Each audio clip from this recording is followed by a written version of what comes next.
All right.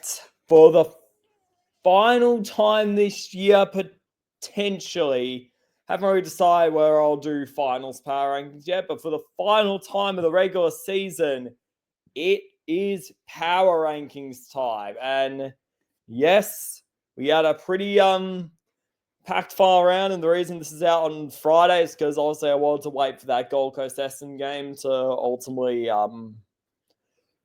and for the regular season to end to reveal the final power rankings of the season. And we'll get into it.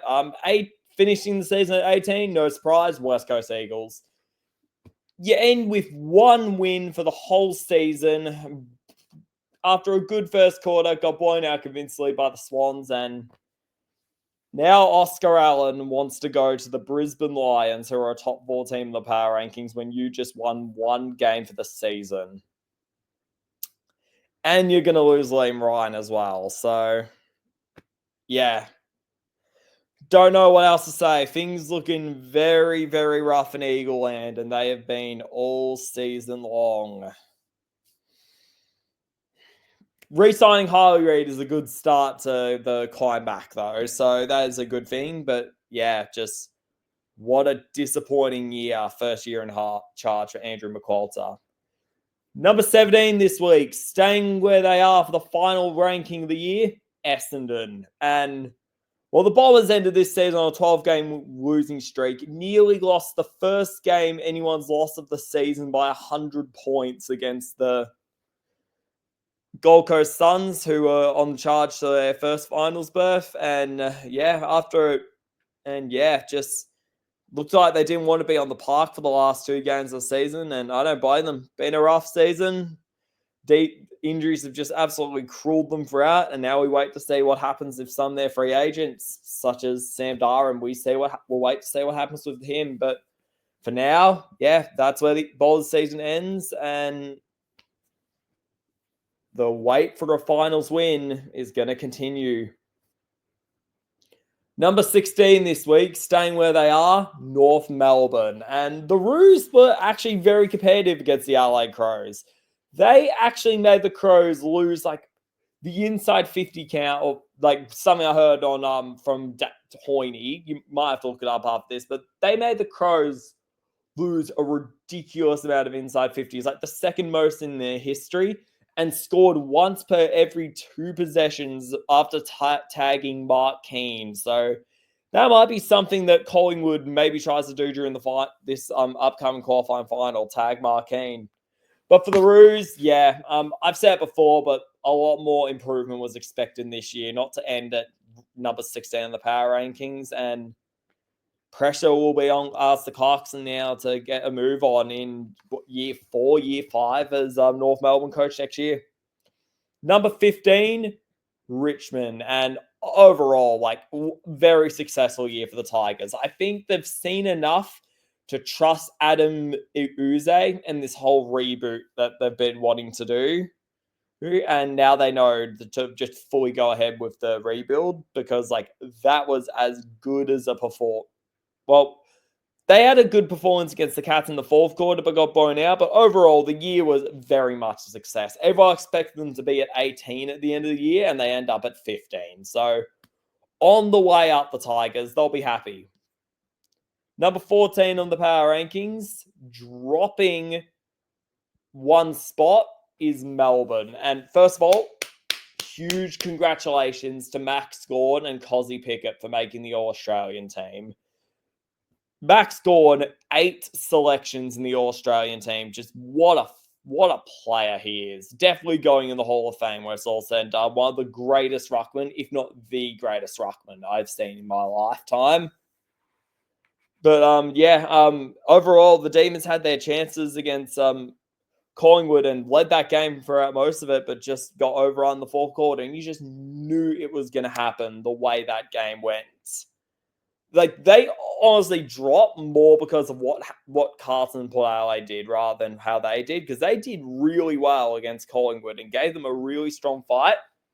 And yeah, now the question remains, who is their next coach coming up? Big first job for incoming CEO Paul Guerra. 13 this week, Rising one spot, Port Adelaide. And in what is overall a terrible year for the football club, what a amazing ending. What a thrilling ending to that season. They do it again for Kenny. They did it for Travis. The Hinkley era ends off on one of those just raw emotional wins they're so good at. He even admitted he thought they had zero chance in this game, but they get it done in what was a loud, packed Allied Oval environment. And now the Josh Cast era starts, where they hope to get back in the finals, but a massive win gets them into 13 to end the year. And by the way, as a Collingwood fan, thank you so much for winning that, because we're in the elimination final if you didn't. So thanks, Port. We'll go ahead and beat the Crows for you, hopefully. Number 13 this week, number 12 this week is Carlton, who had a pretty solid win against the Bombers, won their last 2 games of the season, but overall the interest off field is where it becomes paramount for the Blues. And now we're hearing rumours that Charlie Curnow apparently might want to ask out and go to Sydney, so that's something.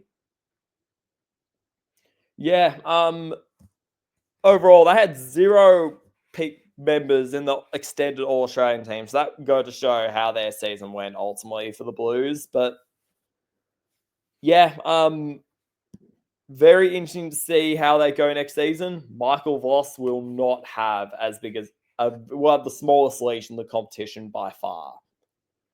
Number 11, staying where they are, is St Kilda, who end this season on a bit of positive momentum, 4-game winning streak, and came close to beating the Giants. So they end this season all of positive momentum, obviously buoyed by signing Nasiah Waikanemura, who congrats on the All-Australian berth to him. And are going to get Tom de Koning, Lee Collier, Liam Ryan in free agency. They've become a destination club out of nowhere. And well, they'll be thinking they could get to the 8 next year. With the moves they've made in the offseason, they really will be thinking potentially a top 8 berth next year. But for now, they end the season in 11.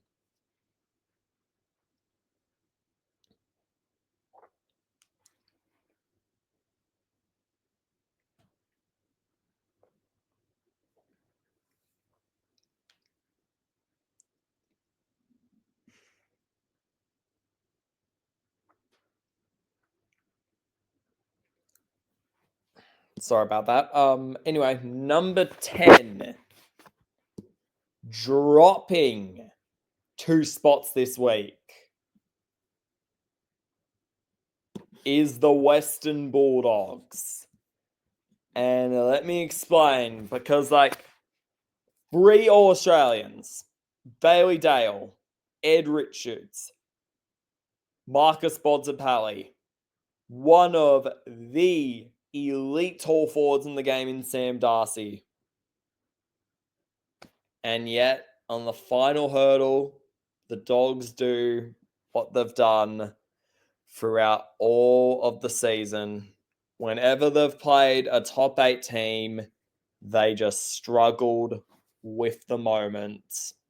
And ultimately, they finished 9th. Missing finals despite all the unbelievable talent in what has to be the most disappointing year of the Beveridge era by far for the Bulldogs. And now they're going to have to address that. They're going to have to address how they play against top 8 teams in the offseason, because it was not good and cost them a final spot this year. And they're going to have to overall address, and that's why they're in 10th, because they don't play well against top 8 teams and just haven't all year. And also, we're just going to have to address their defensive concerns, because Stephen May could be the solution to their problems. I think he's a player that they would like having a crack at, the way their overall defensive issues are sorted. So, yeah, just disappointing year for the Bulldogs overall. 9 this week. Rising 1 spot. is Collingwood. And yeah, I'm going to do it. I said in round 22, I'm not afraid to put a team that hasn't played finals in the top 8 and isn't going to play finals in the top 8 in the power rankings if I feel like they've been playing better. I'm not going to be afraid. And I just feel like, despite making finals, the Pies are still probably the 9th best team in the competition on their current form and current ranking, in my opinion, because they only just beat Melbourne, and it took them 3 quarters to actually be able to beat the Demons. So, yeah, like they won that, but still so much to improve on. And Nick Dacos was saying, like, they're confident in their system and think they can get it done. I just hope he's correct, because I'll be fully honest, this form line is not a good form line to be heading into the final series. The only reason we are a top 4 team this season is because Port Adelaide miraculously beat the Suns. That's the only reason we got top 4. After being 10 points clear on top of the ladder, we only hung on to top 4 based on a Port miracle. So yeah, and overall, all just tough ending to the end of the season for the Pies. Just got past the Demons and avoided true disaster, though. I will say, I think their first finals matchup against the Crows is our first matchup against the Crows is in our favor. I will say that,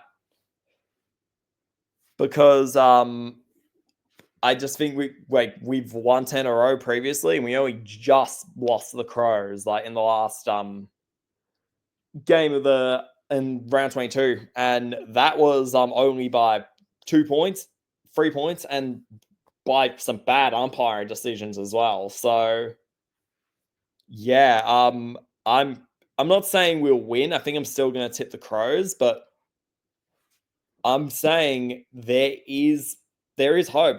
We got a good matchup based on I think how this season has gone. So despite the Crows being number 1, and I just hope this Pies playing group maybe looks at this 9th placement heading into the finals and sees that as a challenge that they can overcome. So yeah. Number 8 this week on the power rankings. Rising 1 spot is Sydney. And overall, like, the Swans just steady rise all throughout the season. They were at 14 at their lowest point and end the season at 8. Their highest point was pre-season at number 5, but they end the season at 8. And despite not making finals, they are a top 8 ranked team on the power rankings, having won 11 of their last 13 and only just losing to GWS and Geelong in that run, and comfortably beating the Eagles, which they needed to do. So credit to them. Injuries crawled them early on this season, and I'm quietly confident, especially if the rumors about Charlie Curnow are true, that they'll be back in the 8 next season. Number 7, dropping 4 spots, is the Gold Coast Suns. And first of all, just congrats. Congrats on making it finally to the finals. They've been such a tease for a long time, the Suns, but this season, it finally all clicked and they finally made finals. I didn't predict they would, but well done. I'm very happy for them. And there were some very emotional scenes in the room last Wednesday night. That being said, they're at 7 because of that late loss to Port Adelaide that ultimately cost them top 4. And now they have to go to Freo for their first ever finals game instead of getting to play with a double chance and we'll play an elimination final now. So yeah, that's a little bit disappointing. And obviously, like, if you're a finals team, you can't lose to Port Adelaide. That's why they've dropped a bit on these rankings after being 3 last few weeks. But ultimately, they'd be very, very excited either way of making that first finals campaign. Big band-aid to rip off for this franchise. Number 6, dropping. No, no, dropping one spot this week is Hawthorn. And, well, they gave the Brisbane Lions as hard a fight as they could. They really did give the Lions as much of a fight as they could in this one, but ultimately just fell by 10 points. And via a Stricky car aim on error, a very controversial call. And that is the difference between them making top 4 and having to play GWS in an elimination final at Sydney. Granted, they won't be scared of that game. I'm pretty sure their record in Sydney is pretty good, so they won't be scared. But it still is very big difference, and we're going to see a top 6 team in the power rankings get knocked out week 1 in this final. So I'm so excited for that game. That's going to be such a fun game. And I still think the Hawks, with their tall forward line, even though it didn't really work as well against Brisbane, I still think there's a lot of upside in this final series. They're a team to watch out for, 100%. Number 5 this week. Dropping one spot is GWS, who, well, they would have been like the Suns. They would have dropped to 6. Yeah, they would have been 6. Hawthorn would have been 5th had they lost that game to St Kilda. But ultimately, they are able to win against the Saints, just hold on, face some Toby Green Magic, and now host the team just below them on the rankings in an elimination final. So that will be extremely exciting to see. The Giants are, again, another team that I'd be very wary of in this final series, and are a team that could make some damage in the bracket. Lots of talent loaded all around that team. They'll be itching for revenge after last year's final series. Very excited to see how they go. Number 4 this week, rising 2 spots, is Freo. And what a response the Dockers had. What a response they had against the Western Bulldogs. The final score didn't tell the story of that game. They were comfortably ahead in that one and answered all the critics after such a rough week. This is why I'm wearing the Dockers jersey this week. They answered all the critics after a rough week and now are headed for the finals once again and will host Gold Coast in an elimination final. And I think they can do some damage this final series. They have won 11 of the last 13 to head here. And the only loss they had was against Brisbane at home, which was disappointing. But the Lions are a high-ranked team and one of the only teams ranked above them. So judged by these rankings, that is what is expected. So, yeah, just massive result for Freo, and very excited to see how they go in this final series of the amount of talent they have. Number 3 this week, rising 1 spot, is Geelong. And, well, the Cats, as we said all season, they got top 2 from their really easy run home. And, well, because of the Suns' mess up, they rose to 3 this week. But now the true test of their run comes. They are a team that a lot of media people are hyping up over, but I've still got a little bit of a glance. I'm not underestimating Geelong at all. I know what this side can do. But this game against Brisbane is massive. The Lions have had their number for an extremely long time, and they get a chance to rip that Band-Aid off first week. If they can't beat Brisbane here, it becomes a gorilla on their back. And ultimately, I really think there's a chance the Premier comes out of that Friday night game, which I will be going to. Being the only final in Melbourne, I'll try and get to that. So, yeah. And I do think, even though, a lot of people are laughing about Geelong's, easy run, I seriously think if they beat Brisbane, they'll win the premiership. I do think that will be enough confidence for them to get it done, but it will come down to if they can beat Brisbane. Big week incoming for the Cats as they prep for yet another final series in good form. Number 2 this week, and this has very commonly been the top 2 of the rankings.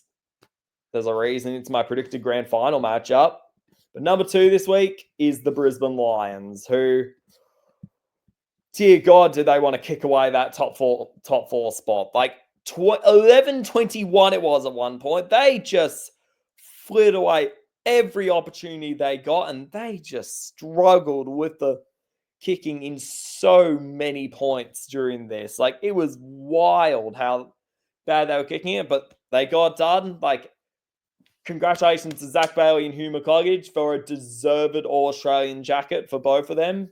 And like, Cam Rayner kicked in such a crucial goal all right after that controversial Bruce Reveal one. And now they have Geelong right where they want them. An MCG final where they've been playing pretty well as of late at the G.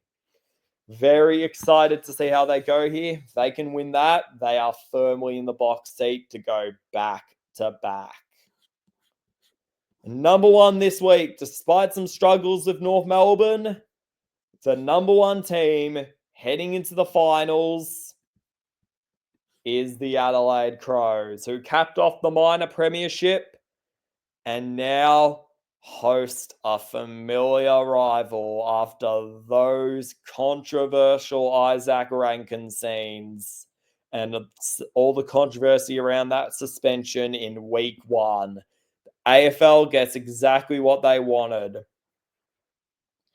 Might need to play a bit better because I think they've been a bit shaky over the last few weeks, especially like just getting past West Coast and North Melbourne and pretty much needing the refs to beat Collingwood. So they'll need to play better against the Pies to also get it done because no doubt Collingwood will probably have a serious plan and be ready for what they are to take. But if they can win this one, and they will be favoured in a parochial Adelaide Oval crowd, they're in the box seat to return to the big dance for the first time since 2017. So yeah, these are the final power rankings of the season and how I think each team is stacked heading into the finals. Let me know what you think, and I hope you enjoyed.